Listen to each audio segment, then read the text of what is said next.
আসসালামু আলাইকুম। আশা করি তোমরা সকলেই ভালো আছো। আমিও আল্লাহর রহমতে ভালো আছি। আজকে নিয়ে আসছি খুবই একটি গুরুত্বপূর্ণ সাজেশন। তোমরা যারা অনার্স সেকেন্ড ইয়ারে পরীক্ষার্থী রয়েছো, আজকে সাজেশন মূলত তাদের জন্য।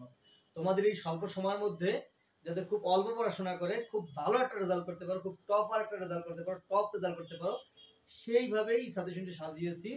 আজকে সাজেশনটি মূলত ম্যানেজমেন্ট ডিপার্টমেন্টের জন্য। আজকে আমি তোমাদেরকে দেখাই দেবো যে কিভাবে তোমরা কত অল্প পড়াশোনা করে খুব ভালো রেজাল্ট করতে পারো। তোমরা তিন ক্যাটাগরি স্টুডেন্ট রয়েছো, যারা মোটেও পড়াশোনা করো নাই তাদের জন্য ব্যবস্থা আছে, যারা মোটামুটি পড়াশোনা করছো তাদের জন্য ব্যবস্থা আছে, যারা টপার হতে চাও 80 মার্কসের কোশ্চেনটি কমন ফেলতে চাও তাদের জন্য ব্যবস্থা কিন্তু রয়েছে। আসো আমরা সাজেশন আলোচনা করি। BBA honours second year suggestion, এই সাজেশনটি এবং ডিপার্টমেন্ট হচ্ছে ম্যানেজমেন্ট। তোমরা যারা ম্যানেজমেন্ট ডিপার্টমেন্টের আছো আজকে সাজেশনটি হলো তাদের জন্য। যে সাবজেক্ট নিয়ে আজকে কথা বলবো, যে বিষয়ে আমরা কথা বলবো সেটা হচ্ছে প্রিন্সিপাল অফ ফিনান্স, অর্থাৎ অর্থায়নের নীতিমালা। এই বিষয় নিয়ে আমরা বিশদ আলোচনা করব। খুব অল্প কিভাবে তোমরা কোন পার্ট কতটুকু পড়াশোনা করলে ভালো রেজাল্ট করতে পারবা। এবং তোমাদের সাবজেক্ট হচ্ছে 22-26-07 এবং তোমাদের সময় থাকবে 4 ঘন্টা, যার মার্কস থাকবে 80। তোমরা জানো, তারপর তোমাদের জানানোর জন্য আবারও জানাইতেছি যে তোমাদের তিনটা পার্ট থাকবে কিন্তু ক বিভাগ, খ বিভাগ, গ বিভাগ, এই তিনটা বিভাগে নিয়ে কিন্তু একটা কোশ্চেন হবে। ক বিভাগে তোমার অবশ্যই 12টি শর্ট প্রশ্ন থাকবে ক বিভাগের জন্য। এই 12টি প্রশ্ন থেকে তোমার লিখতে হবে যে এলো 10টি, যার নম্বর থাকবে তোমার 10। আর এই খ বিভাগ থেকে তোমার 8টি কোশ্চেন থাকবে, লিখতে হবে 5টি, যার মার্কস থাকবে তোমার 20। গ বিভাগে তোমার 8টি কোশ্চেন থাকবে, লিখতে হবে 5টি, যার মার্কস হচ্ছে কিন্তু 50। এইখানে তোমরা কিন্তু ভুল করো, তোমরা সব সময় প্রিপারেশন নাও কিন্তু ক এবং খ বিভাগের জন্য, কিন্তু সেটা করবে না। তোমরা অবশ্যই গ বিভাগের জন্য প্রিপারেশন নেবা। তাহলে তোমরা অল্প পরে তোমরা ক, খ, গ প্রত্যেকটা বিভাগ থেকে কিন্তু কোশ্চেন কমন ফেলতে পারবে। আসলে আমরা সাজেশন নিয়ে আলোচনা করি, তারপর আমি দেখাই দেবো যে এইখান থেকে কিভাবে শর্ট করা যায়। আমি প্রথমে যে অধ্যায়টি দিয়েছি সেটা প্রথম অধ্যায়, অর্থ সংস্থানের ভূমিকা ও পরিবেশ। এই যে অধ্যায়টা মাস্ট, অবশ্যই যেগুলো মাস্ট লেখা সেটা ভালোভাবে পড়বো, তারপর অন্য বিষয়। এবার দিচ্ছি চতুর্থ অধ্যায়, অর্থের সময় মূল্য, মাস্ট পড়তে হবে, কোনো বিকল্প নাই। পঞ্চম অধ্যায় ঝুঁকি ও আয়, মাস্ট পড়তে হবে। নবম অধ্যায় মূলধন বাজেটিং কৌশল সমূহ, মাস্ট পড়তে হবে। দশম অধ্যায় দীর্ঘমেয়াদী আর্থিক সিদ্ধান্ত সমূহ, মাস্ট পড়তে হবে। 11তম অধ্যায় লিভারেজ ও মূলধন কাঠামো, মাস্ট পড়তে হবে। এরপর হচ্ছে তোমার 12তম অধ্যায় চলিত দায় ব্যবস্থাপনা, মোস্ট।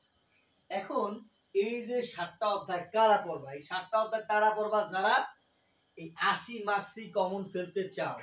80 মার্কসের কোশ্চেনটা 80 মার্কসে আমার কমন লাগবে, আমি টপার হব, আমার আউট অফ 4 এর মধ্যে আউট অফ 4ই রাখবে, আমার এ প্লাস লাগবে। তারা যারা পেতে চাও কোনো রিস্ক ছাড়া, তারা প্রত্যেকেরই এই 80 মার্কস কমন পড়বে যদি এই 7টা অধ্যায় খুব ভালোভাবে পড়তে পারো। এখন আসলে যে না আমি এতগুলো পড়তে পারবো না, আমার ন্যূনতম 60 প্রয়োজন, ন্যূনতম আমার ফার্স্ট ক্লাসটা লাগবে, তাদের জন্য ব্যবস্থা আছে। তারা আরো কম পড়ে তারা ফার্স্ট ক্লাসটা পাবা।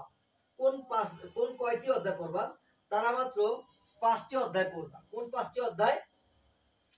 এই যে প্রথম অধ্যায় অর্থ সংস্থানের ভূমিকা ও পরিবেশ, এরপর পড়বা চতুর্থ অধ্যায় অর্থের সময় মূল্য, এরপর পড়বা পঞ্চম অধ্যায় ঝুঁকি ও আয়, এরপর পড়বা নবম অধ্যায় মূলধন বাজেটিং কৌশল সমূহ, এরপর পড়বা দশম অধ্যায় দীর্ঘমেয়াদী আর্থিক সিদ্ধান্ত সমূহ, এরপর পড়বা 11তম অধ্যায় লিভারেজ ও মূলধন কাঠামো, মাস্ট। এই যে 5টি অধ্যায় দিলাম, 6টি অধ্যায় দিলাম, এই 6টি অধ্যায় খুব ভালোভাবে তোমাদের পড়তে হবে।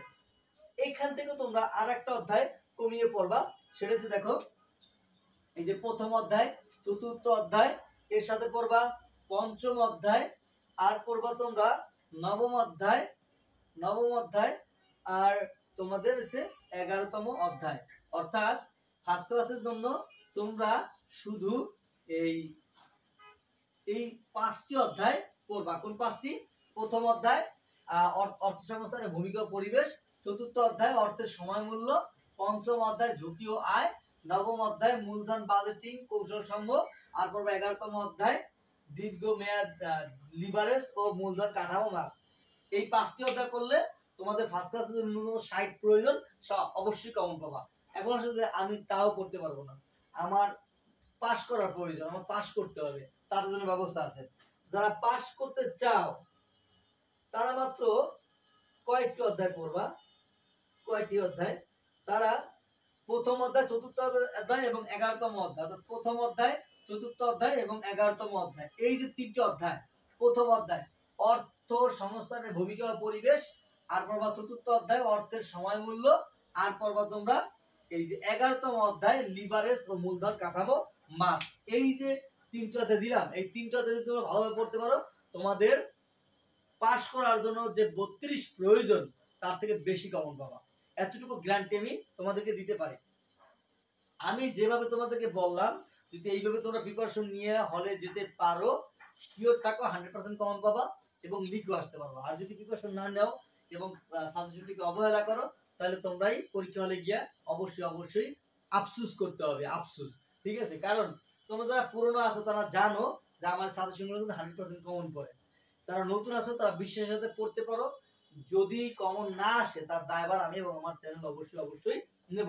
সেই জন্য তোমাদেরকে আমি বলবো, অবশ্যই তোমরা খুব ভালোভাবে এই সাজেশনটিকে মূল্যায়ন করবা, পড়াশোনা করে হলে যাবা, তোমরা তাহলে অবশ্যই এটা ভালো রেজাল্ট করতে পারবে। এখন আসো যারা আমার সাথে যুক্ত হতে চাও, আমার সাথে কথা বলতে চাও, অথবা কিছু জানার থাকে, তারা অবশ্যই আমার ফেসবুক পেজের সাথে অবশ্যই তোমরা যুক্ত হয়ে যাও। ইন্দ্রদুস কোচিং, EMDADULS, ইন্দ্রদুস কোচিং, কত COACHIN কোচিং।